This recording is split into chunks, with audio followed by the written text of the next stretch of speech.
Iwak balado digoreng garing. Cakep. Enak dipangan karo sambal teri. Cakep. Dulur-dulur cak laning. Cakep. Balik mana yang dititeni.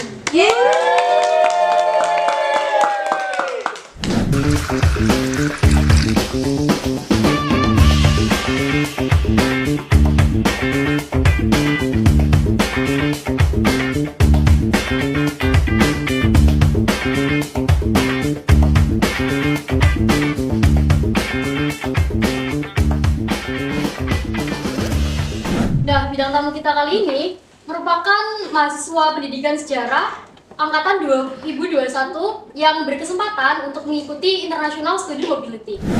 Wah, luar biasa sekali bintang tamu kita pada dititeni kali ini. Tak usah berlama-lama lagi, kita sambut saja Kak Katerina Cahya Kristanti. Selamat sore Kak Kristi. Sore. Bagaimana nih kabarnya hari ini? Kalau dari aku sendiri, aku baik sama sehat. Nah, untuk kesehariannya Kak Kristi ini ngapain aja sih?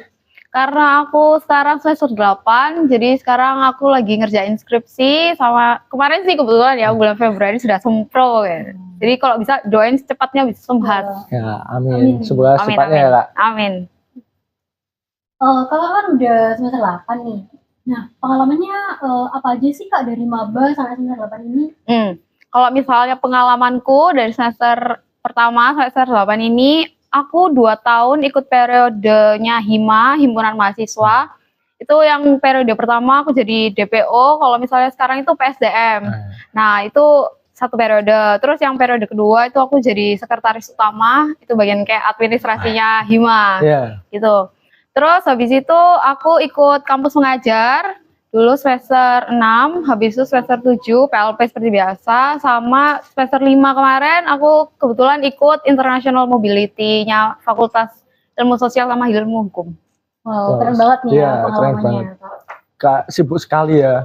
Nah, aku mau tanya sih, dari maba sampai semester 8, pastinya ada lah kendala yang dihadapi Kak Kristi. Apa aja sih kendalanya? Kalau dari aku sendiri, struggle-nya selama kuliah itu mungkin karena aku juga ikut organisasi, ikut volunteer juga, aku dulu pernah ikut volunteer, itu gimana caranya aku membagi waktu antara kuliah dengan organisasi yang aku ikuti. Jadi supaya nggak organisasinya terbengkalai, sama kuliahnya juga nggak terbengkalai. Jadi harus balance ya Kak? Benar, kalau kita sebagai mahasiswa harus balance antara kuliah sama organisasi gitu. Ya, perlu diingat ya teman-teman bahwasanya kalau kita mengikuti organisasi itu kita jangan melupakan kewajiban kita sebagai mahasiswa, yaitu kuliah dengan baik ya. Jangan organisasinya jalan, kalau kerja kelompok numpang nama aja. Nah, itu nggak boleh tuh. Nggak boleh itu teman-teman. Nah, aku mau tanya lagi nih Kak Kristi tentang awal mula mengetahui mengenai program Visipol International Mobility itu bagaimana? Kebetulan pada waktu itu masih Visa Mobility, International Mobility ya, jadi nggak apa-apa. Kalau dulu itu kebetulan saya dapat informasi dari dosen Budinar itu nge-share pamflet kalau misalnya ada International Mobility buat khusus Fakultas Ilmu Sosial dan Ilmu Hukum pada saat itu. Kalau sekarang kan sudah jadi Visipol gitu. Jadi dari grup WA dosen itu aja sih waktu kuliah. Gitu. Waktu ikut International Student Mobility tadi ada opsi negaranya nggak atau? Iya. Kalau misalnya waktu yang aku ikut International Mobility, kebetulan dari fakultas sendiri sudah menyediakan satu negara saja, yaitu Malaysia. Jadi mau nggak mau ketika kita apply, kita sudah tahu bahwa negara tujuannya kita ketika nanti kita International Mobility di negara tujuan itu Malaysia. Jadi cuma Malaysia aja pada saat itu. Nggak ada pilihan. Malaysianya itu kalau boleh tahu di mana ya sih Kak?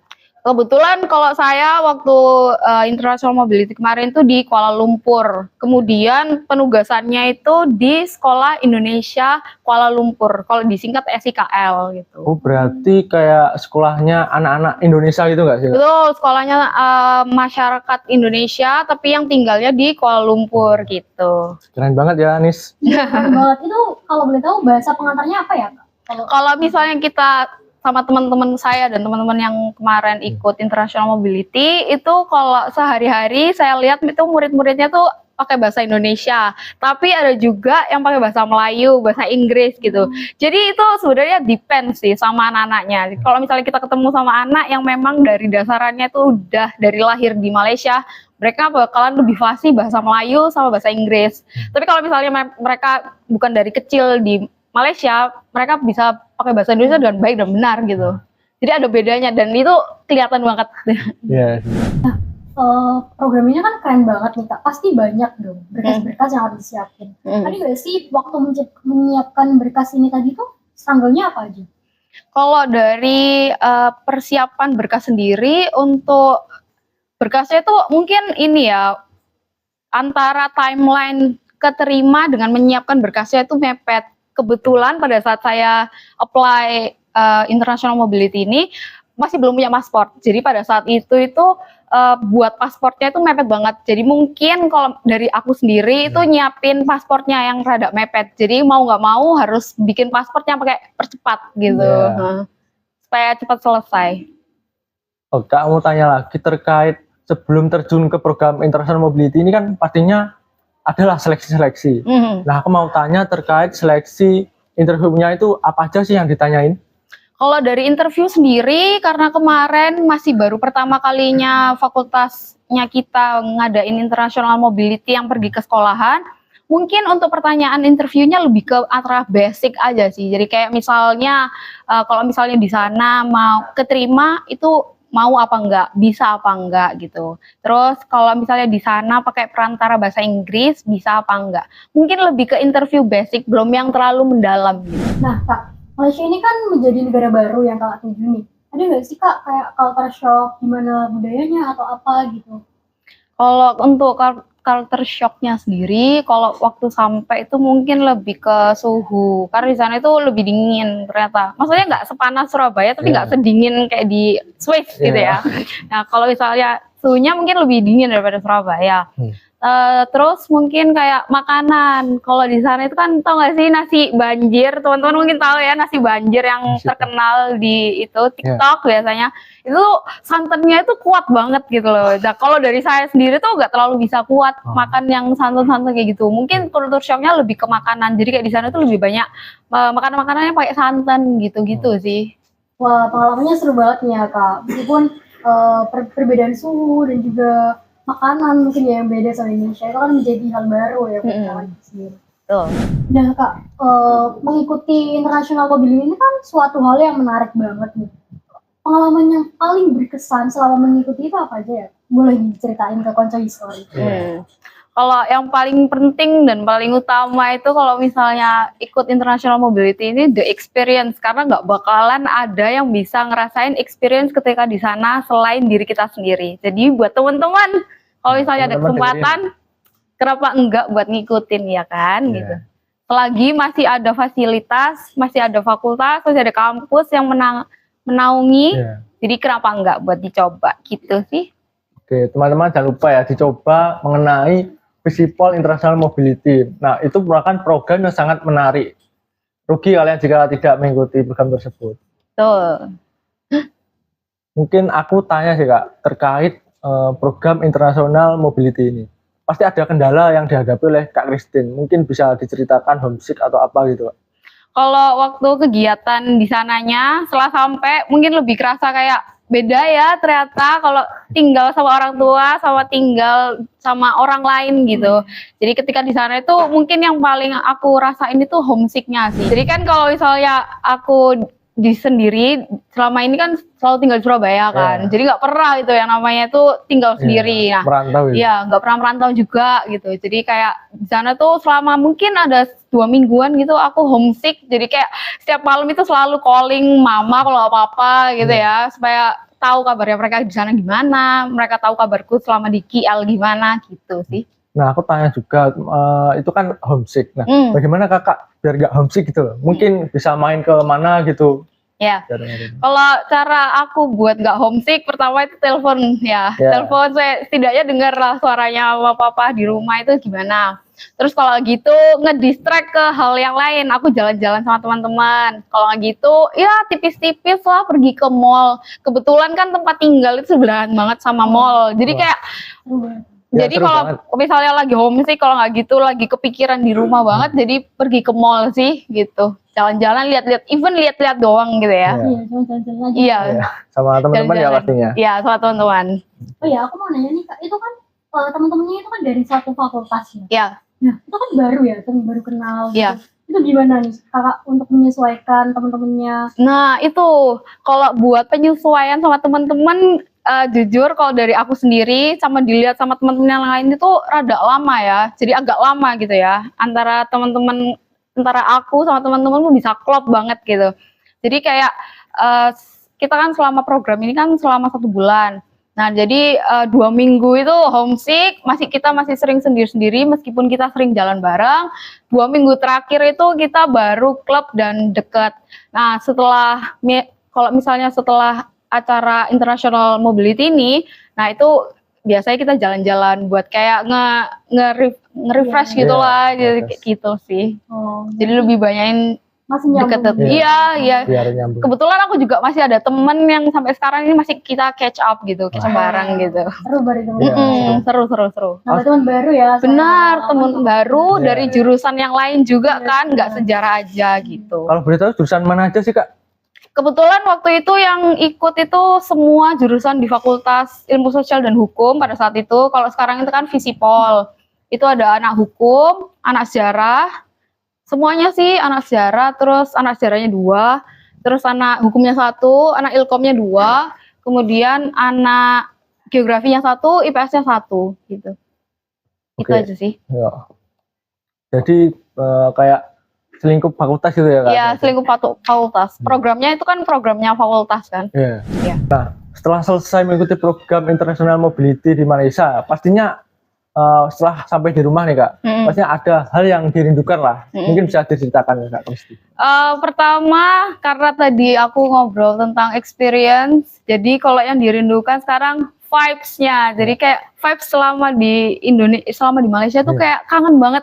Even Indonesia sama Malaysia itu kan hampir 11-12 ya. Hmm. Tapi kayak kerasa banget gitu loh bedanya antara Indonesia dengan di Malaysia gitu. Jadi kayak mungkin lebih ke vibes. Kemudian kumpul bareng teman-teman yang bersepuluh. Kita Wah, makan-makan asik-asik nih. bersepuluh itu Iya. seru banget kan. Iya. Terus jalan-jalan bareng, cari oleh-oleh bareng, itu tuh seru banget gitu loh. Cerita-cerita, sharing-sharing gitu selama kuliah sama teman-teman yang lain itu sih yang paling dikangenin. Dan Sama nggak iya, terulang lagi gitu. bener. Mungkin terulang lagi suatu hari Wah, nanti amin. ya. Sama mungkin sama murid-muridnya sih. Soalnya kemarin aku juga sudah beberapa itu deket sama murid-muridnya. Jadi kayak enak gitu buat diajak cerita, sharing bareng gitu, enak.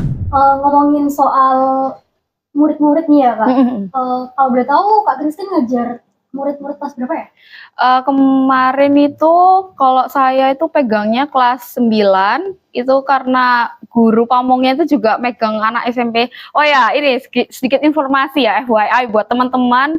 SIKL itu sekolah tapi di dalamnya itu banyak banget jenjang. Jadi dari TK, SD, SMP sama SMA. Jadi kebetulan guru pamongku itu pegangnya itu kelas SMP tapi yang kelas 9 sama anak kelas 10 11. Nah, kebetulan aku megang kelas 9, 10 sama 11 gitu. Kak Kristi tadi kan mengajar jenjang SMP dan SMA. Nah, aku ingin tahu sih terkait media pembelajaran apa sih yang digunakan saat mengajar itu?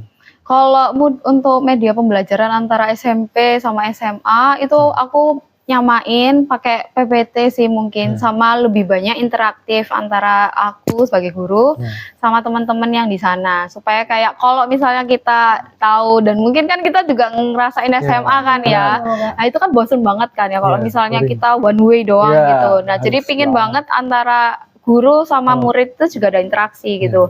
Jadi kayak aku lebih banyak interaksi. Kemudian untuk yang anak kelas 11 12 itu aku lebih banyak in games sama ice breaking supaya kayak ngerti gak sih anak kelas 11 12 udah tahu, udah dewasa juga kan mereka. Kalau misalnya pembelajaran sejarah itu ada yang nganggap itu bosen. Nah, makanya aku lebih banyak in games gitu.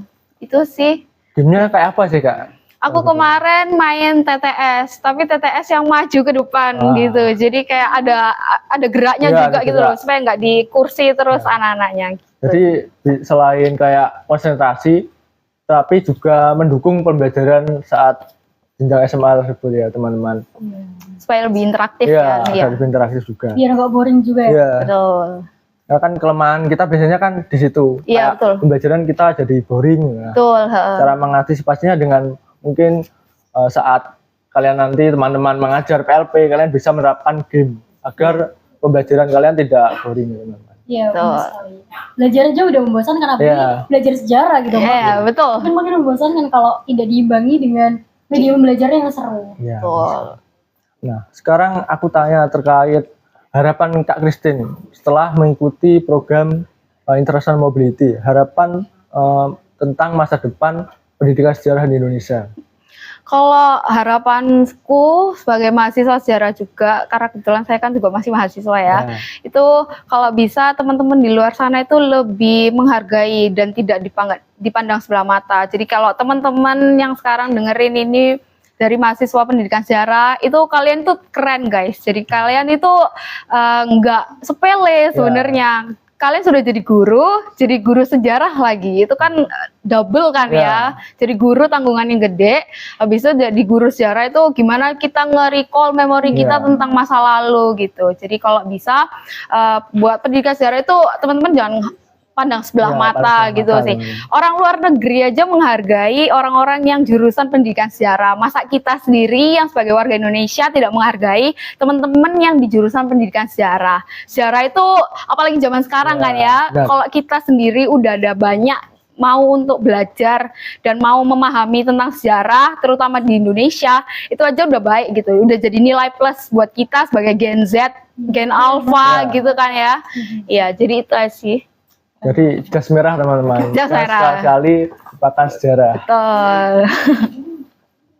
Nah, yang satu kali ini lebih penting ya teman-teman. Aku ingin tanya terkait tips and trick menjadi mahasiswa international mobility yang keren dan berkualitas. Bagaimana Kak Kristi? Kalau mau tips and trick, pertama itu teman-teman harus percaya diri dulu. Percaya diri sama dirinya teman-teman sendiri. Karena kalau misalnya kalian sendiri nggak percaya diri, itu kedepannya itu bakal mempengaruhi yang lain. Apalagi kalau misalnya kalian itu nggak punya percaya diri, itu bakal ngehambat yang lain. Pokoknya teman-teman harus percaya diri sih sama diri teman-teman. Kemudian ambil semua step change apapun, sekecil apapun kegiatannya. Even itu cuma kegiatan kecil, take it, karena itu bisa jadi experience teman-teman sendiri. Gitu. Nah, tadi kan kakak udah ngasih tips and trick nih. Hmm. Ada nggak sih pembekalan yang udah kakak siapin, kayak misal belajar bahasa Inggris atau apa gitu? Ya, kalau misalnya belajar bahasa Inggris, kalau dulu itu mulai dari SD kayaknya itu udah dicekokin sama lagu-lagu barat, ngerti kan? Ya, lagu-lagu barat. Nah, kalau misalnya lagu-lagu barat itu bisa ngasah listeningnya teman-teman, speakingnya teman-teman. Iya, Jadi benar kalau sekali. misalnya selain mendengarkan, kalian itu juga bisa memahami. Dari mendengarkan kan juga bisa memahami. Nah, itu mulai dari hal-hal kecil lah. Denger lagu dulu deh, nggak usah denger podcast-podcast yang berat. Iya. Dengerin lagu bahasa Inggris, itu tuh udah step kecil buat kalian buat belajar. Kemudian untuk di sejarah sendiri kan ada pelajaran bahasa Inggris kan, buat yang mahasiswa awal-awal itu kan. Ya, yang semester pertama 2 itu kan ada kan ya. Matkul umum. Kita nggak ada. Oh, nggak ada. Kebetulan di angkatanku itu kemarin tuh ada pelajaran bahasa Inggris. Jadi kalau bisa itu tuh chance buat teman-teman belajar gitu loh. Selain di SMP, SMA atau SD gitu, itu teman-teman bisa buat belajar gitu. Dan itu bisa jadi tolak ukurnya teman-teman pengetahuan mengenai bahasa Inggris. Kemudian di UNESA sendiri kan ada tes TEP. Ya, TEP. Nah, tes TEP itu teman-teman kalau bisa jangan sepelekan karena itu termasuk hal yang ngukur pengetahuannya teman-teman selama ini belajar bahasa Inggris gitu sih. Sama itu kan juga bisa buat bekal buat pengurus kelulusan nanti kan ya. Lulusan juga. Menarik sekali nih pengalaman dari Kak Kristi. Jadi kita udah lihat ya tadi perjuangannya untuk ikut international mobility, struggle-nya apa aja.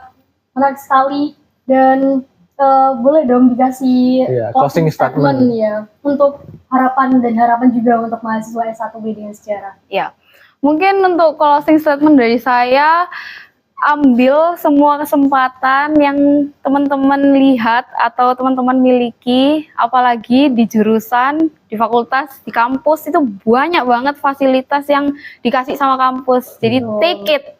Coba Take- teman-teman. iya. Coba. Take it buat experience-nya teman-teman. Kalau misalnya teman-teman sendiri hanya mendengar cerita kanan, cerita kiri, oh seru ya, tapi kalian sendiri nggak ngerasain, eman, karena kalian masih jadi mahasiswa, perbanyak pengalaman buat next selanjutnya teman-teman nanti kerja. Jadi kalau misalnya kalian punya pengalaman sebanyak itu bisa jadi pondasi dan tolak ukurnya teman-teman mengenai pengetahuan yang teman-teman miliki selama kuliah gitu. Even buat teman-teman maba nih ya, mungkin ada pendengar maba, Ya, maba. itu bisa ini mulai dari semester awal itu dicobain semuanya. Jangan minder. Aduh, kok kayaknya susah ya pendaftarannya. Aduh, syaratnya kok banyak banget. Nah, biasanya tuh lebih lihat ke minder. syaratnya gitu loh. Jadi kan syarat itu hanya sebagai pembatas utama lah, tapi itu tidak membataskan teman-teman untuk mencoba. Jadi kalau bisa harus dicoba dan take it buat experience-nya teman-teman. Jangan takut sama hal-hal sepele sih. Betul itu aja. Baik teman-teman, tak terasa kita sudah di penghujung acara pada episode Digital kali ini. Nah, Kak Kristin tadi sudah menjelaskan bagaimana pengalaman dari awal maba, terus sampai join organisasi, join event, dan itu sangat berguna sekali ke depannya teman-teman. Ya kan, Nis? Ya betul sekali. Jadi Kak Kristin ini nggak tiba-tiba ikut international mobility. Jadi banyak sekali kesempatan-kesempatan kecil yang Kak Kristin ambil yang bakalan jadi bekal nantinya ikut program international mobility ini. Kalian jangan meremehkan kesempatan-kesempatan kecil karena ya kita nggak bisa gitu langsung tiba-tiba ikut Event besar. program besar Iya, gitu kan, betul harus banget. kecil-kecil dulu ya Iya, Kak. kayak latihan dulu teman-teman. Jadi nggak langsung kayak loncat ke level 10, Iya, kita betul harus sekali. level 1, 2, 3 gitu teman-teman. Benar. Sekian episode Digital kali ini. Semoga ilmu yang kita dapatkan dari Kak Kristi dapat bermanfaat bagi kita semua. Sampai jumpa dalam episode selanjutnya.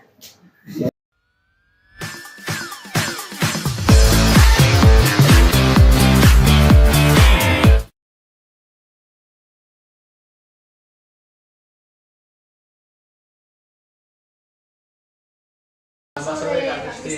Sore. Bagaimana nih kabarnya hari ini? Kalau dari aku sendiri, aku baik sama sehat. Nah, untuk kesehariannya Kak Kristi ini ngapain aja sih? Karena aku sekarang semester 8, jadi sekarang aku lagi ngerjain skripsi sama kemarin sih kebetulan ya bulan Februari sudah sempro. Jadi kalau bisa doain secepatnya bisa selesai.